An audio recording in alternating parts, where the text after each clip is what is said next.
আসসালামু আলাইকুম, ওয়েলকাম করছি রিয়াসাদ আজিম। ভিন্ন ধর্ম মতাদর্শে যারা শুনছেন সবার প্রতি আন্তরিক কৃতজ্ঞতা। ভারত মহাসাগরে লঙ্কা ডুবি শ্রীলঙ্কাকে যেভাবে নাগিন নাচ নাচিয়ে বাংলাদেশ ডমিনেট করলো, সিরিজ ডিসাইডার লাস্ট ম্যাচটা জিতে যেভাবে যেই ফরম্যাটটায় মনে করা হয় বাংলাদেশ সবচেয়ে অস্বস্তিতে থাকে, সামনের এশিয়া কাপ, পরবর্তী 2026 বিশ্বকাপ, বাংলাদেশের প্রিপারেশন নিয়ে যেটা নিয়ে সবচেয়ে টেনশন, সেই ফরম্যাটে যেই দাপট দেখালো, লাজবাব।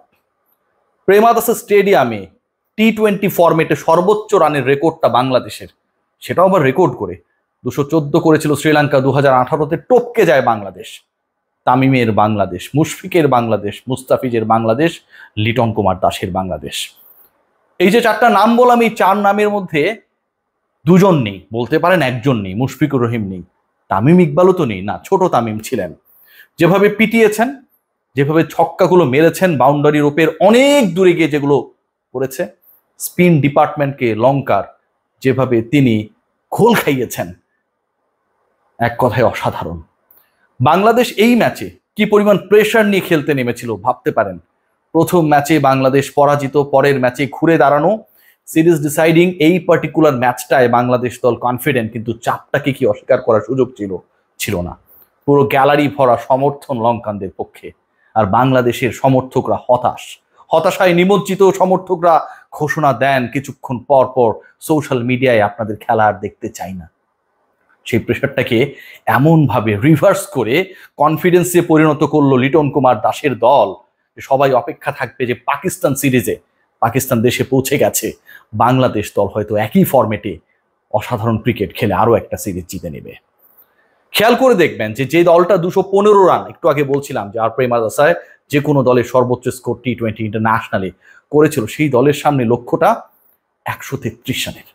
133-এর টার্গেট, 132 টপকানোর টার্গেট বাংলাদেশ পেরোতে পারবে না। এটা অন্তত আজকের দিনে হতাশাগ্রস্ত, হতাশায় নিমজ্জিত, কনফিডেন্সের অভাবে ভোগা কোনো বাঙালি একবারের জন্য ভাবে নাই। সারাদিন দেশে অনেক অস্থিরতা হয়েছে, রাজনৈতিক অস্থিরতা দিনভর চলছে। তারপর সেই স্বস্তির সুবাতাস বাংলাদেশ জাতীয় ক্রিকেট দল দিল লিটনের ব্যাটে, তামিমের ব্যাটে, শাক মাহাদির খন্ডিতে। খেয়াল করে দেখবেন যে শ্রীলঙ্কার ব্যাটিং ডিপার্টমেন্ট নিয়ে আমাদের সবচেয়ে টেনশনে থাকতে হয়েছিল। যে শ্রীলঙ্কান ব্যাটিং ডিপার্টমেন্ট প্রথম টি-20-তে বাংলাদেশের এগেনস্টে প্রথম 6 ওভারে প্রথম পাওয়ার প্লেতে 83 রান তুলেছিল।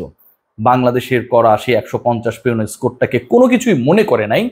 সেই দলটা প্রথম ম্যাচে এত ভালো করার পর দ্বিতীয় ম্যাচে বাংলাদেশের সেকেন্ড লার্জেস্ট এভার ভিক্টরিতে অবদান রাখে। পরের ম্যাচে পাওয়ার প্লেতে আবারও 3 রান 3 উইকেট হারায়, 40-এর বেশি করতে পারে না। দলে ফিরেছেন শাক মেহেদি, তাকে নিয়ে অনেক আলোচনা, তিনি কেন দলে নেই, কেন ফেরানো হয় না, ভাইস ক্যাপ্টেন হলেই কেউ কেন দল থেকে বাদ পড়ে যান। পাওয়ার প্লেতে 2 ওভার করেছেন, তৃতীয় আর পঞ্চম 2 ওভারে 2টা উইকেট। এরপরে তাকে আবারও নিয়ে আসা হয়েছিল, আবারও 2 ওভার করেছেন, পরের 2 ওভারেও 2টা উইকেট। এই যে 4 ওভার করা একজন স্পিনার, যার ওভারের খাতা শেষ হয়ে গেছে 11 ওভারের মধ্যেই, প্রথম 5 ব্যাটার বিদায় নিয়েছেন, সেই শাক মেহেদির লাস্ট ওভার পর্যন্ত তার 4টাই তার শিকার। প্রত্যেকটা ইন্ডিভিজুয়াল ওভারে শাক মেহেদি এক একজন ব্যাটারকে ফিরিয়েছেন। তার মধ্যে ফেল কি ছিল, আনন্দ ছিল, উদযাপনের উপলক্ষ ছিল, এবং শ্রীলঙ্কান ব্যাটিং ডিপার্টমেন্ট বাংলাদেশের স্পিনকে, শাক মেহেদির স্পিনকে রিড করতে যে অথর্বতার পরিচয় দিয়েছে, সেটার নিদর্শন ছিল। চারিত আসালাঙ্কা যেভাবে বোল্ড হয়েছিল, যেভাবে বলের লাইন বুঝতে, মায়াবী স্পিন বুঝতে ব্যর্থ হয়েছে, দেখলেই ভালো লাগে। মনে হয় আরো কয়েকবার রিপ্লেটা হোক, স্লো হোক, ফাস্ট হোক, রিয়েল টাইম হোক, আরো একবার দেখি। নিশাঙ্কাকে নিয়ে যখন শঙ্কা জেগেছিল, সেই শঙ্কা নিশাঙ্কাকে ফিরিয়ে দূর করেছিলেন শাক মেহেদি। করেন বোল্ড, মায়াবী স্পিনে, আনরিডেবল বলে। এই যে শাক মেহেদির প্রত্যাবর্তন, প্রত্যেকটা ক্রিকেটারের প্রত্যাবর্তন। সাইফুদ্দিন আগের 2 ম্যাচে ভালো করার পর তাকে বসিয়ে রাখা, এবং তাকে বসিয়ে রাখার পরেও বাংলাদেশ টিমে বোলিং ডিপার্টমেন্টের ধারণা কমা, এক কথায় প্রমাণ করে যে এই দলটার সেই সামর্থ্য রয়েছে বিশ্বের যে কোনো দলকে হারিয়ে দেয়, শুধু কনফিডেন্সটা রাখতে হবে। খেয়াল করে দেখবেন বাংলাদেশের বোলিংটাই আজকে বাংলাদেশকে পুরো ম্যাচ জেতাতে বড় ভূমিকা রেখেছে। শেষ ওভারটায় যদি শরীফুল 22 রান না দিতেন, তাহলে 132-এর যে স্কোরটা লঙ্কানরা করেছে, সেটা 120 হতো কিনা সেটা নিয়েও সন্দেহ ছিল। যাই হোক, শরীফুলকে মার্সি করাই যায়। বাংলাদেশের ব্যাটিং শুরুতে প্রথম বলেই পারভেজ হোসেন ইমন এলবিডব্লিউ, কি একটা বিশাল আঘাত। তুষারার বলের লাইন মিস করলেন, ভেতরে ঢোকা বল আরো একবার মিস করলেন, পারভেজ হোসেন ইমন আউট হয়ে গেলেন। এই যে ঘটনাটা ঘটলো, তারপর যেন মোটামুটি আমাদের কাছে একটা জিনিসই এক্সপেকটেশন ছিল যে বাংলাদেশ প্রথম বলে উইকেট হারিয়েছে, শ্রীলঙ্কা প্রথমেই আঘাত এনেছে, তার মানে there is going to happen something যেটা আসলে বাংলাদেশকে প্রেসারে রাখবে। লিটন কুমার দাস ক্যাপ্টেন এবং তানজিদ হাসান তামিম, যেই তামিম না থেকেও বাংলাদেশ দলে একজন তামিম থাকেন, বড় তামিম নেই, তিনি কোয়াপ নিয়ে ব্যস্ত, ছোট তামিম ব্যস্ত কলম্বোতে তার অ্যাসাইনমেন্টে। তানজিদ তামিম লিটন কুমার দাস 74 রানসের পার্টনারশিপ, 26 বলে 32 করে লিটন ফিরে গেলেন, তামিম রয়ে গেলেন, 50 করলেন, পেটালেন, বলগুলোকে বাউন্ডারি সীমানার অনেক বাইরে পাঠালেন এক একটা ছক্কা মেরে। শাক মাহেদির বল দেখে শ্রীলঙ্কান স্পিনাররা যারা স্বপ্ন দেখছিল যে তাদের বলও ওই উইকেটে ধরবে, ঘুরবে আর বাংলাদেশ ভেলকিতে পরাস্ত হবে, সেই তাদেরকে তানজিদ হাসান তামিম বাস্তবতায় নিয়ে আসলেন। এক একটা বল যখন বাউন্ডারির ওপারে গিয়ে পড়ছিল, ছক্কা মারছিলেন, হাফ সেঞ্চুরি করলেন 27 বলে। এই 27 বলে হাফ সেঞ্চুরি করতে গিয়ে 192 স্ট্রাইক রেটে 27 বলে 52 করতে গিয়ে তিনি ছক্কা মেরেছেন 5টা। বিশাল ছক্কা ভাই, যে নাগিনগুলো ঘুরে কাউয়াকে আশেপাশে নিয়ে বিভিন্ন নিউজ মিডিয়া রিলসে আমরা দেখি, তার থেকেও অনেক বড় বড় ছক্কা, 4 মেরেছেন একটা। তানজিদ হাসান তামিম আর পারভেজ হোসেন ইমন আমার খুব ফেভারিট দুজন ক্রিকেটার, বিধ্বংসী, কাউকে গোনার সময় নেই। ঠিক যে সময়টায় বাংলাদেশের শূন্যতে প্রথম বলে উইকেট পড়ে যায়, পার্টনারের বিদায়ের পরেও আরেকজন বিধ্বংসী রূপে, সুনামি রূপে শ্রীলঙ্কাকে লন্ডভন্ড করে দেন, নিশাঙ্কার দলকে লন্ডভন্ড করে দেন, আসালাঙ্কাদের দলকে লন্ডভন্ড করে দেন। বাংলাদেশের উইনিং মোমেন্টের সেট আপটা হয়ে যায় ঠিক ওই জায়গাটায়। অসাধারণ বলের পরে অসাধারণ ব্যাটিংটা খুব দরকার ছিল।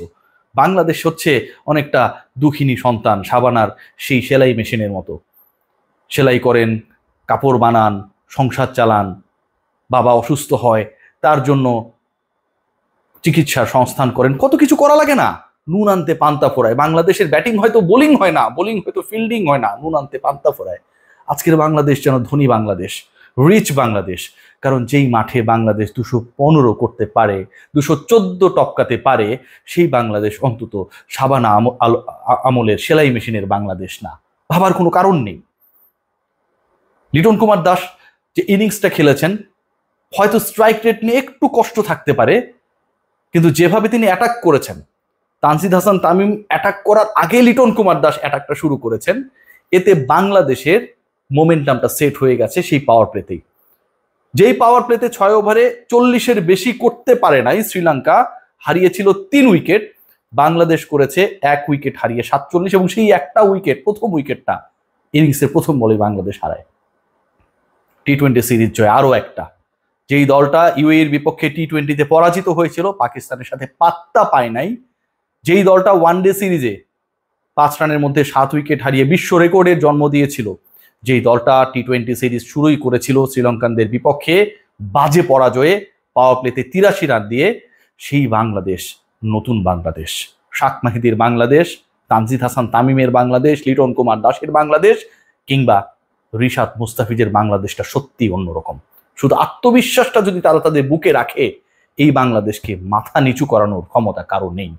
রিশাদ সম্পর্কে বলতেই চাই, আগের ম্যাচের মতো অনেকগুলো উইকেট মান নেই, কিন্তু যেভাবে বিট করেছেন, যেভাবে বল ঘুরিয়েছেন, যেভাবে প্রপার লেন্থে বল পিচ করিয়েছেন, কখনো মনে হয় নাই যে বাংলাদেশের একজন লেগ স্পিনার এরকম বিশ্বমানের লেগ স্পিনার কম্পিটিটিভ ক্রিকেটে এভাবে কন্টিনিউয়াসলি করতে পারে। Hats off to him. বাংলাদেশের বিপক্ষে লাস্ট ওভারে 22 রান শরীফুল দিয়েছেন ঠিকই, কিন্তু তার আগের 3 ওভারে, তার আগের 21 বলে একটা বাউন্ডারিও মারতে পারেনি শ্রীলঙ্কা। হাতে উইকেট ছিল, 7 উইকেটের বেশি তারা হারায়নি।